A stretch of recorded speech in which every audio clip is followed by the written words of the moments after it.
E olha só, no início do programa falamos sobre o presidente Lula ter confirmado que vai disputar um quarto mandato nas eleições de 2026. E aí, quero ouvir também, Walter, a sua opinião sobre isso. Não chega a ser, né, Walter, uma surpresa essa declaração de Lula, né, que aliás completa 80 anos no dia 27 de outubro.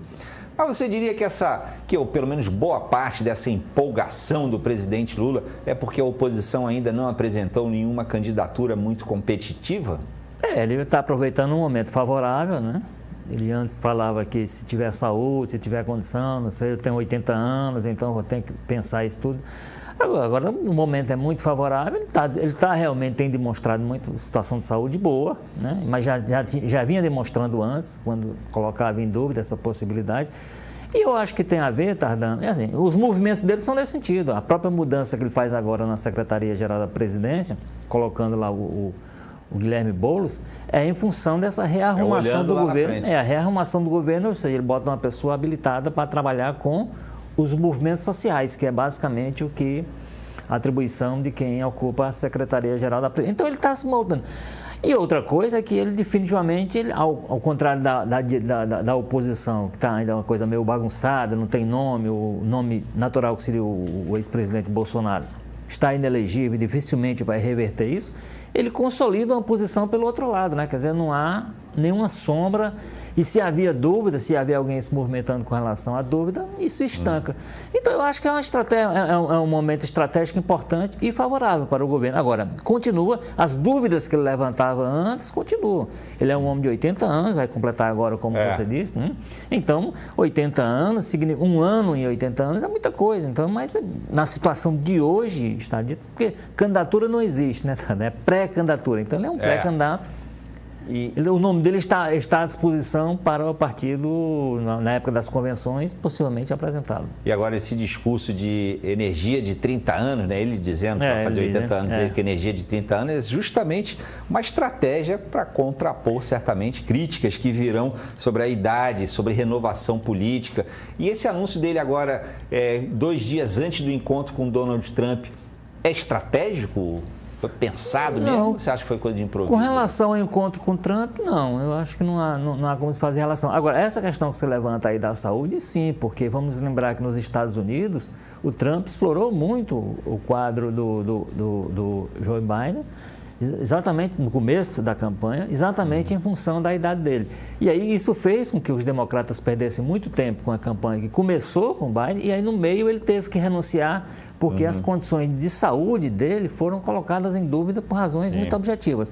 O que a gente tem no Brasil, olhando o cenário, é uma situação diferente, porque o que ele diz, essa história de expulsão de 30 e tal, ele tem demonstrado realmente uma boa situação de saúde, o presidente.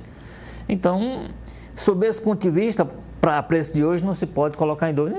Eu acho que é mais isso. Agora, a relação com esse encontro com o Trump, eu acho que não existe, não. Assim, não haveria nem razão assim, estratégica para poder vincular uma coisa à outra e tal.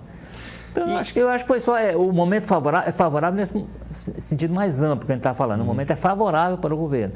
Então, nada melhor do que nessa hora, e uma oposição com dificuldade de emplacar o nome, de consolidar logo o espaço.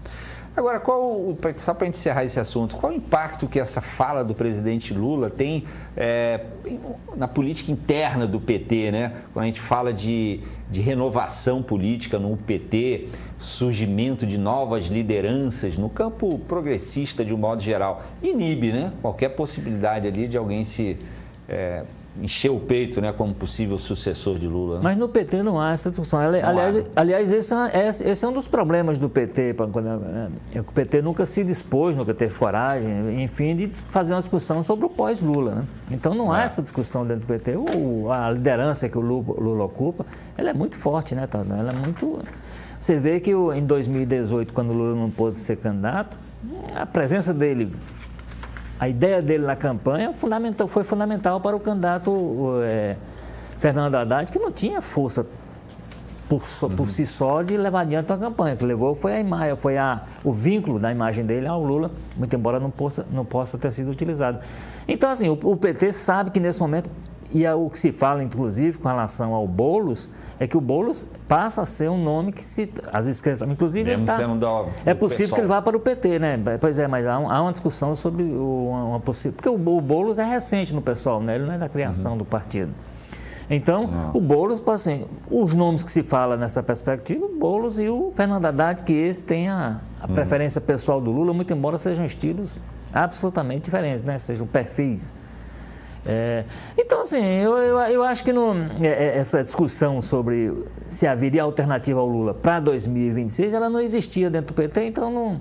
Continua, agora menos ainda. Com relação a isso, não cria nenhum tipo de dúvida. Agora, é claro que quando ele diz assim, eu serei candidato só, quando ele dizia antes, só se eu tiver saúde, ele levantava alguma dúvida, certamente alguns agora podiam se movimentar. Então pode ser que surja um espaço... Agora, esse espaço, para mim, ele já é ocupado hoje. Qualquer dúvida que houvesse sobre relação ao Lula, o nome seria o Fernando Haddad.